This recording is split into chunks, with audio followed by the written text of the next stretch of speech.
Running Sentences presents The Lost Rider and His Tale, Part 7. No Good Plans.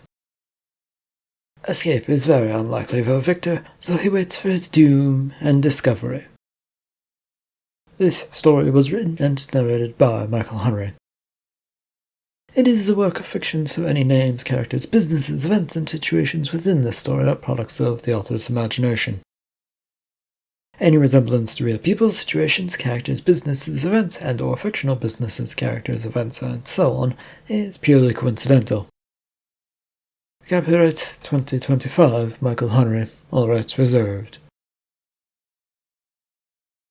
Victor's plan to go hide went terribly. None of the cabinets, the filing cabinets, would move as they seemed to be bolted against the ground, and in some cases against the wall, meaning no place to go for him. He found himself resigned to that fact that the cops, or private police, or whatever was up there, were soon to find him. Thus he stood at the end of the staircase, waiting. Minutes passed while footsteps thudded here and there, plus there were a few that sounded like they were heading up the stairs as well. Eventually, though, there was a click, and the hidden stairs were revealed along with flashlights beaming down. If anyone is down there, put your hands up. Can I keep them down? Why would you want to do that? I've heard stories about overeager officers shooting at the slightest movement. If I move my arms, that might be the signal for someone to shoot. Those are lies perpetrated by the media to make us look bad. Are you sure it isn't a fact that you shoot first and rarely tell the media the truth about such events? Victor asked, unable to stop himself from poking at the pig. There is a reason for everyone looking on you badly, you know. Two officers came thudding down the stairs towards him after those words, guns drawn, fingers on the trigger ready to use. Victor stayed exactly where he was, trying his best not to move an inch, a tall task since breathing would make him move. Stay right where you are. We don't want any trouble. The orders from the two officers to put his hands up and stay where you were making things fun. Not that Victor was going to do anything but stand there, nor could he answer, since that would involve moving. You are hereby placed under arrest for trespassing in a home, breaking and entering, and anything else we decide upon. Do you understand? The two cops who had come down the stairs swept past him and began clearing this second basement, all to make sure there was no one else around before coming back to Victor. His hands were then roughly pulled behind his back as he was patted down to make sure he was safe to arrest. The original officer who had spoken to him now came down the stairs.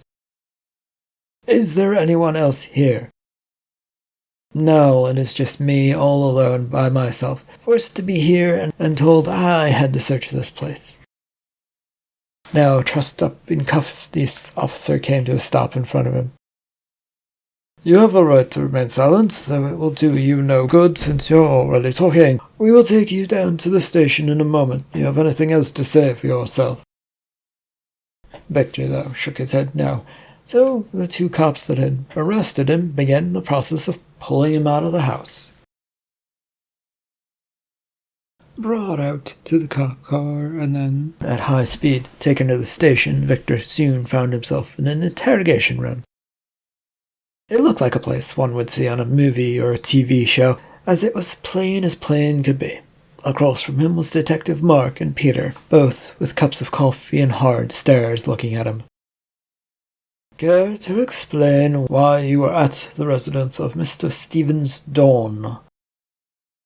Yes, we promise to go easy on you if you talk. That, by the way, is the only way you're getting out of this mess, by talking. You already started, reportedly, at the house, so now's a good time to keep going. The officers on the scene said, You were saying that you were forced there. Why don't you talk about that? Mark said. And we're awfully interested in hearing about it. Why not entertain me and my fellow officer, Mr. Mark, here? I have nothing to say until a lawyer gets here. You know that kind of thing doesn't work like on TV shows and movie shows and so on. You can request all you want. We don't really have to do anything. Yes. We can keep you here forever since no one is looking for you. How does that make you feel? Peter said. Forever and ever, you'll be stuck in this police station until you confess, Detective Mark said. I want a lawyer, you two, Victor replied. And you will get one in a couple of years or months or days or whatever it is. Well, maybe a couple of hours if you're willing to talk. Talking is always better than having a lawyer around, isn't it, Peters? Oh, definitely, Detective Mark. There was a sharp knock on the door, to which everyone turns to look at it. As it opened, another cop pokes their head through. They have the look of annoyance etched on their face. Sirs? Yes, what is it, Brenda? Peter asked. There is a lawyer here who says they represent the man you have in custody. Really? Yes, Mark, and he's demanding access to his client. I should warn you he's the type of lawyer you don't want to mess with. And why is that? Peter questioned. They look like the more expensive kind who only the rich can hire. The two detectives turned back from Officer Brenda to look at Victor, who offers a shrug in return. If he says he's my lawyer, I'd like to speak to him, if you don't mind. Settle this matter once and for all, and then you get back to your investigation. And if we don't want to let him in, Victor, what would you do then? Peter is right, we don't have to let him in, so what are you going to do, Victor, Better to just surrender and tell us everything you know. Much better to have us dragging it all out in court. Mr. Detective Peter, Mr. Detective Mark, the lawyer, please. The door had clicked shut, but it was only closed for a few seconds before it opened again, and in strolled a man with a fine-looking suit. His demeanor gave the idea that he wasn't going to take any shit. Are you my client, Victor Rogers? Well, that's my name, but I don't know you, so maybe? No, you wouldn't know me. I was retained by your associate, by Miss O'Reilly, who asked me to see after you. How nice of her. Did she explain why I'm here and all those minute details that get lost along the way? The lawyer holds up his hand to stop Victor from saying anything further. Has my client been arraigned in court yet? Are you charging him with any crime? What is going on here? This lawyer demanded to know. I don't have to tell you anything, lawyer, Peter snarls. Yes, piss off, lawyer. We're busy conducting an interview with a man caught where he wasn't supposed to be. This is as open and shut as can be. Officers Mark and Peters are detectives, I assume. If that were the case, you wouldn't need to question him. Even if you were trying to figure out his motivations for being there, you don't really care about those things. Those such things won't help your case. They would only help a defense. We think there is something bigger going on here, and we intend to find out what it is. Nodding along to what Mark said, Peter pointed towards Victor and sneers. No expensive lawyers would show up for a small figure like this one. He's nothing in the scheme of things. Either charge him, Detective Peter, or let him go. He will not be answering any of your questions. As you wish. The court will be opened in a few minutes by the judge. We got a 24-hour thing going on lately, with all the crime hitting town. He'll get no parole since we got a hard-ass tonight. Lucky us. The cops rise and hurry over to Victor, pulling him out of the room. Victor was then sat down in the rows of the courtroom among the waiting arrested to be dealt with. The brimming sunlight came through a nearby window to showing off that it was the early afternoon, and it was nice to feel. Everything else, though, was not so. as there was a rather rancid smell among the people who had been arrested. A judge was settling into their seat and looked over the crowd. "All right. I'm the afternoon judge. Name is Rich, but please refer to me as Judge should you speak to me. Let's keep things simple. First up, Mrs. Lewis Hardwright, according to the log file. Miss Prosecutor." There was a brief nod between the judge and this lady as they began going through names. It took quite a while, and the afternoon was melting on before Victor's name was called. He stood up and went to the desk in front of the room. "Charges, prosecutor?" "Breaking and entering into a home, resisting arrest, and causing mischief with intent to harm a person." The judge's eyebrows rose at that and looked over at Victor, who was looking around. "Is there somewhere you would rather be, Mr. Victor?" Oh, no, sorry. I had a lawyer stop my interview process at the station with the detectives, but I'm not seeing them here." Yes, Mr. Bradley Eric has been entered as his lawyer, Judge." "Where is the man?" I don't know, Your Honor. I was at the police station not long ago, Judge, and the detectives transported me here. Maybe they're trying to delay him or something?" "Are you saying the police are corrupt after the crimes you've committed?" "Accused of, Judge, accused of. I believe we are still in a country of innocent until proven guilty."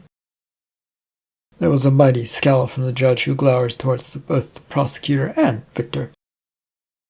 "Is this true, prosecutor, what this defendant is saying about having a lawyer being held up?"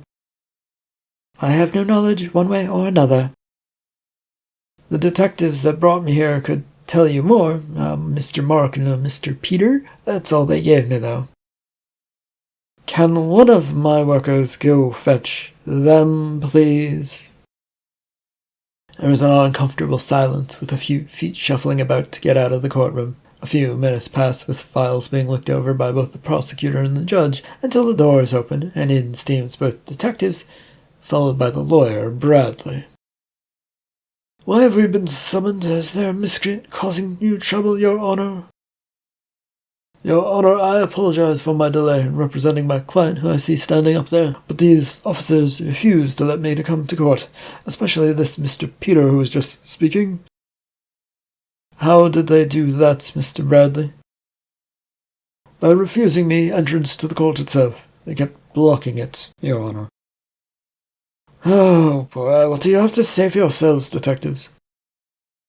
"This is an open and shut case. No need for drama or pleadings. Put the man in jail unless he's willing to talk to us." "Yes, my partner Mark says all that needs to be talked about. We found him in a home breaking and entering. It's open and shut." "Were there any signs of breaking and entering, by the way?" Bradley asked. "Oh, what? Of course there were, lawyer," Peter protested. "I believe that the police, and currently Mr. Peter, have an operation watching that house. How on earth would anyone break into that place without being spotted?" "I don't know what's going on, and it sounds complicated and stupid, but I have a lot of cases to get through. So if you don't mind, what does your client plead, Mr. Bradley?" "Not guilty, sir." The judge bangs a gavel down on the bit and sorts through some more paperwork so that they can sign something. Once that had been accomplished, they looked up to the court.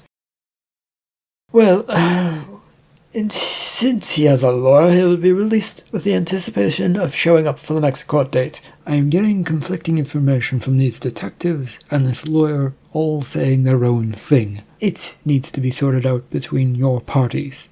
Bail is set at 100,000 for the accused crimes, and because he is a smart mouth. Is that a problem for anyone?" "None whatsoever, Your Honor. The bail will be met at once. When will be the court date?" Bradley asked. "I think that should be settled within 6 months from now, to make sure both sides have their facts straight. May 6th will do for the prosecution and defense." The prosecutor and Bradley both nod their heads yes, and then the gavel bangs down once again. Peter stood there rather shocked by the whole thing, and then allowed himself to be dragged away by the lawyer. He was dragged all the way out to the sidewalk where a limo sat waiting for someone. A couple small gaggle of reporters had gathered around because of it, and his new lawyer Bradley led him straight towards it. "Your chariot, sir?" What?" Victor replied, very confused. "The kind lady who's getting you out of this mess is inside and would like to see you." The back door had swung open, and he was pushed inside, with the door slamming shut behind him. Once he had gathered himself, Victor sat up straight, then looked about to see both Lucy and Riley sitting on another seat not far away. Both were busy reading some files. "I suppose I owe a thank you to you, Riley?"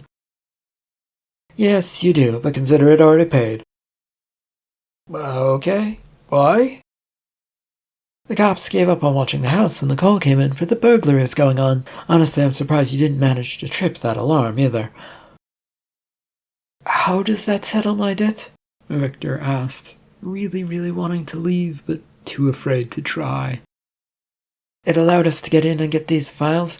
It took a bit of work on the computer in the basement, but we got it to listen to us." "I was being set up, Lucy?" No, Riley said with a wry smile. This earned a shake of the head from Lucy. "A bit, yes. We figured we could get one of us inside, and then that would cause enough of a distraction to let the rest of us get in later. At least that is what Riley told me." You seem, Lucy, to be all too happy to go along with us," Victor pointed out. "If it's to protect Stephen, then I'm all for it. If he wasn't involved, then I really wouldn't care." "Great. I guess that means you don't need me anymore, then, does it?" "No, you still have some use, and I need to buy your silence, I think."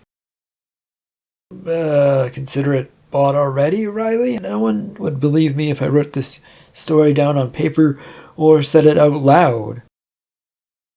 "Good. Not that I believe you wouldn't write this or tell anyone in the first place, but, that's only one part of things that we need to deal with." Lucy perked up and said, "It's just best to go along with what Riley says. Otherwise we wind up in cement shoes or something." The jerk of the car told Victor that they were stuck in traffic, which was making this conversation a little hard to have as it kept going forward and back, forward and back. On the bright side, it meant that it was less likely for this limo to get into a major accident, which he'd heard horror stories about limo crashes and didn't want to be a part of one. He had to shake those thoughts away from his head, which were entertaining as they were, and he needed to concentrate. "Mr. Stephen is into some bad shit. We believe from what we've read that he is involved with Riley's father in some business, and we need to make sure that it doesn't get too complicated." "And somehow, Lucy, you want me to find out what that shit is?" Riley looked up from reading her file to flash a smile at him. "You are quick on the uptake." "I can read the tea leaves, so to speak, Riley." That got her to raise an eyebrow at him and then shake her head, as realized he wasn't serious. "Well, I suppose we should ask nicely. Can you help us with this?" "No, I can't, Lucy." "But you will, and we will be in touch."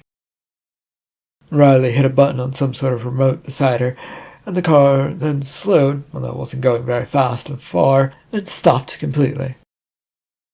"You're stop. Get out, and don't forget to keep your court dates and all of that." "Do I get to keep your lawyer, at least?"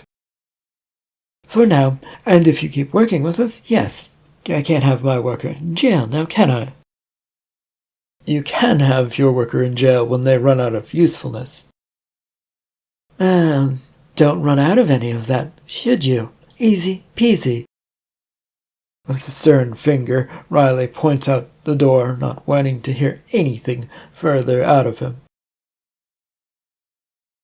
The fresh air in this early evening was a nice contrast to the stuffy limo he'd just been in. His departure from it had brought some attention as people wanted to see if there was someone famous suddenly coming out, Well, once they realized it was just him, and they didn't know him, and ought to know nobody, that vanished.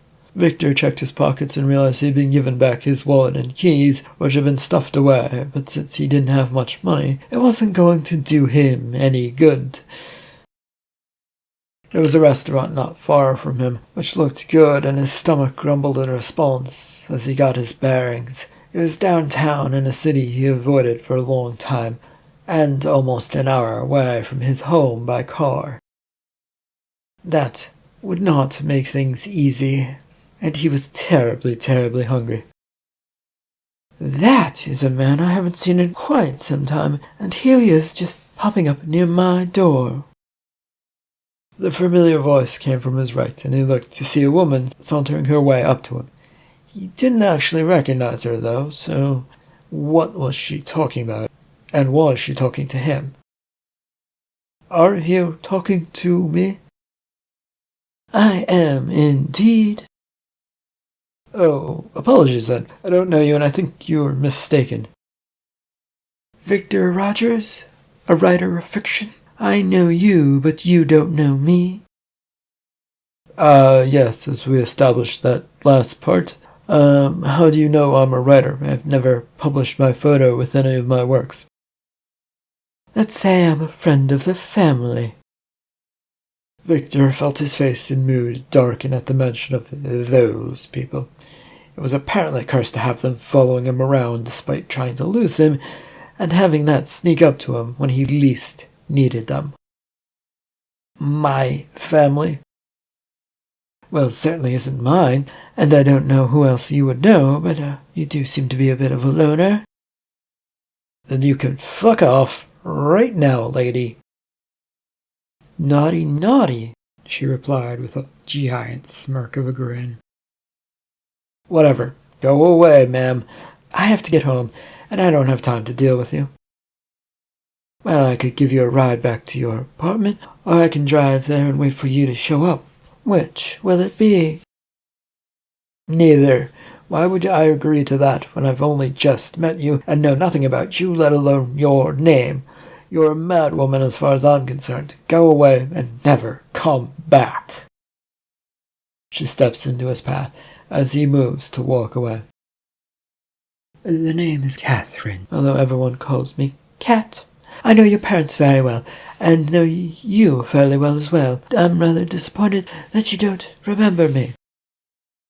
When one tries to destroy a part of themselves, they tend to try and forget all of the baggage that comes along with it. My family is not a part of my life anymore.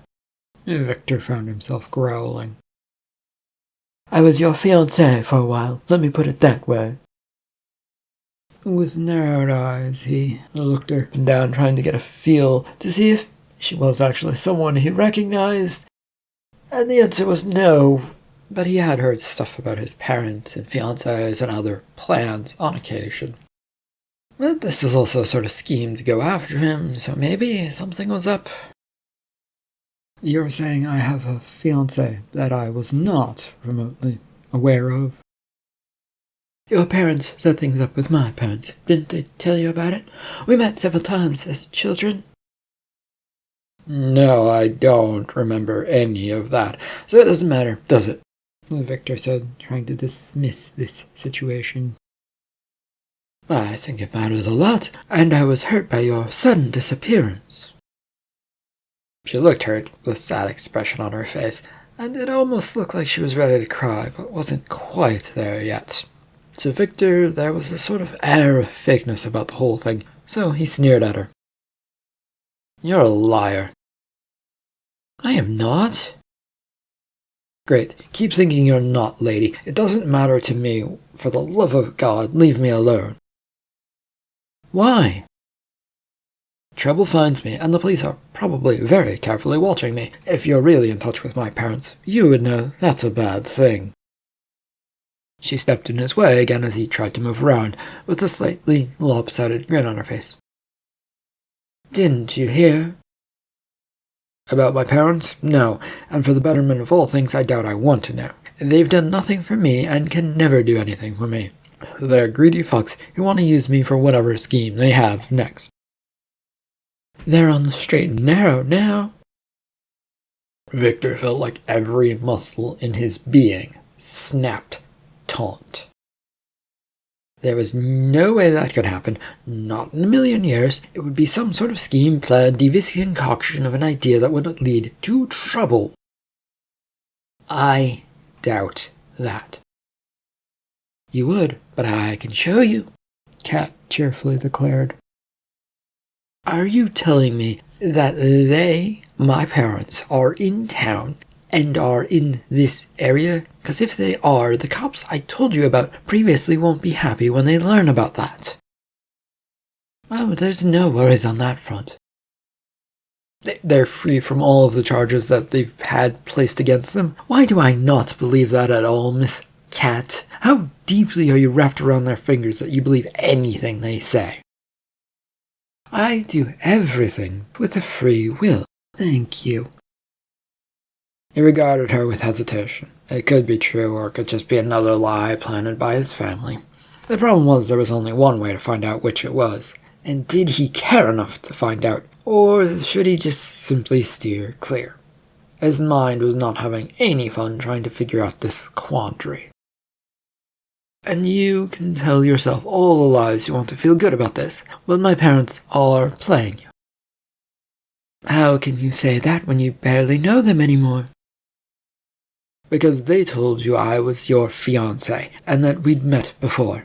This is certainly something I would have remembered, having been part of a number of their schemes. She looks at him doubtfully as he tries to move past to get a beeline for getting the fuck out of there. It would be a long walk home, but it was better than trying to reason with Crazy. They didn't lie. Yes, they did. Her footsteps were right behind his, which was not what he wanted to hear at the moment. If you come with me, we can sort this matter out quickly, though, she offered. That would require me wanting to see those bastards. They aren't evil, they're just trying to make money. And, isn't that what everyone tries to do? And anyway, they are right there. She pointed towards an elderly-looking couple sitting on a nearby bench on the sidewalk. Neither looked familiar to him, but to be safe he took a hard look at them for a moment, then around himself. The cops, his mind told him, were certainly going to be watching him for anything and everything since he was out of bail. What are you looking for? They are over there. They don't look like people I know, and, as I said, cops. How can you tell that they're not your people you know? Cat tried to counter. From their looks, how else would I be able to tell? By talking to them, obviously. His steps to get away stutter for a second as he realizes that, while he'd been smart in his own words, that attempt to lash out had backfired on him. But it didn't matter. I'm leaving. Goodbye. In the move to this, Cat grabs at his arm, which Victor tries to dodge away from. His coordination, however, was not on his list of good features, resulting in him taking a tumble. The sidewalk was quick to greet him with a thwack to his knee, sending a burst of pain knocking about. Ow! Are you all right? No, you got in my way. All I want to do is go home, and you're stopping me. Your parents, though. The two elderly figures had stood up from the bench and began making their way over towards him. There was a fake look of concern etched on their faces. Don't know them, don't want to know them.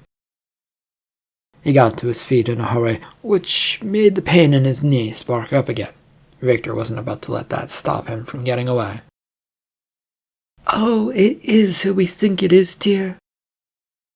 The old couple had walked faster than expected, and were now right beside him. Yes, my dear wife, I can see that clear as day. It is good to see our son again, the man said. You aren't my parent, Victor voiced in displeasure. Oh, don't say that, dear Victor. Of course we are your parents. You did away with me and said you never wanted to see me again when I left, so I did exactly that.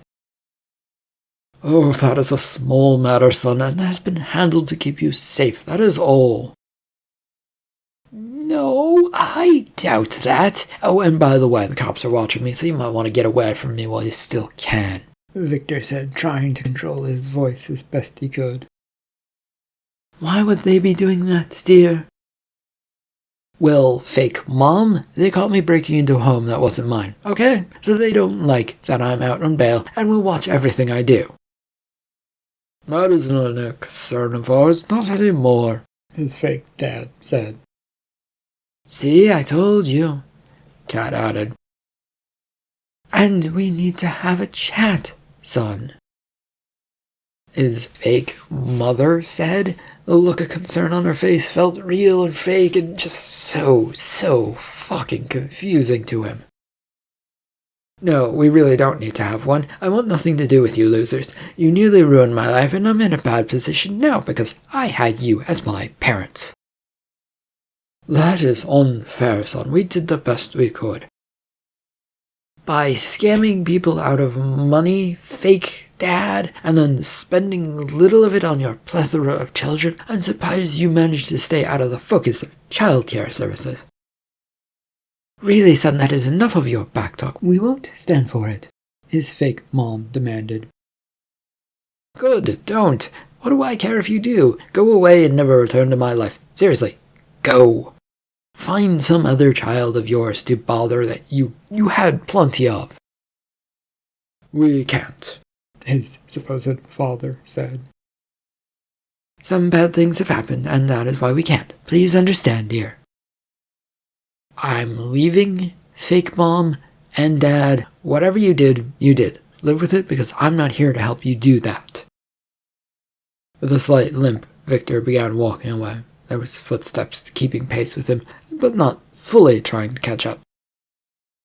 You need our help as well, though. Why don't you think of your brothers and sisters? Or your fiancé? Victor did the best to ignore the voices of the people pretending to be his mom and dad. What is this about a fiancé, Victor? The voice of Ellis Jones, his ex-roommate's girlfriend and now complicated friend, now stood not far away from him. She held a mug of some sort of coffee with a curious expression on her face, mostly staring at the ragged bunch of people following him. These three are thieves, liars, and something else. Don't trust them or anything they say. You're better off running away from them and not listening to them, Victor said to her. Are you sure, Victor? 100%, Ellis. They have the voices of my parents, but I don't recognize them the least bit, and they are schemers, and the one over there claims to have been a person that I've met, but I've never met them before. Son, who is this lovely young woman? The fake mom asked. You know, son, it isn't polite to talk about your parents in that fashion. The opposite reaction from his mother, Martha, and his father, Duke, made his head spin round and round. It felt like they were trying to unscrew it and take it off. There were no words he could offer to stop it either. Well, hello to Victor's parents, I guess. Nice to meet you. I'm Ellis. Oh, a pleasure to meet you, dear. Who are you to Victor? Cat said as she barged between Ellis and Martha. He's my friend, miss. My name is Cat, and that's all you'll get out of me, little hussy. Well, he hated to leave Ellis alone here. His feet were already moving to take him away. It felt bad, though, and he had to turn back to talk to her. Ellis, these are all bad people who only want to use you to get to me. I can't force you to come with me, but I advise you to get as far away from these three as you can. Okay, I guess it was nice to meet you three. She took a few steps away, but Martha, Duke, and Cat followed. In a hurry, Victor grabbed Ellis's arm, and the two, despite pain in Victor's knee, ran. End of Part 7 of The Lost Rider and His Tale. Thank you for listening.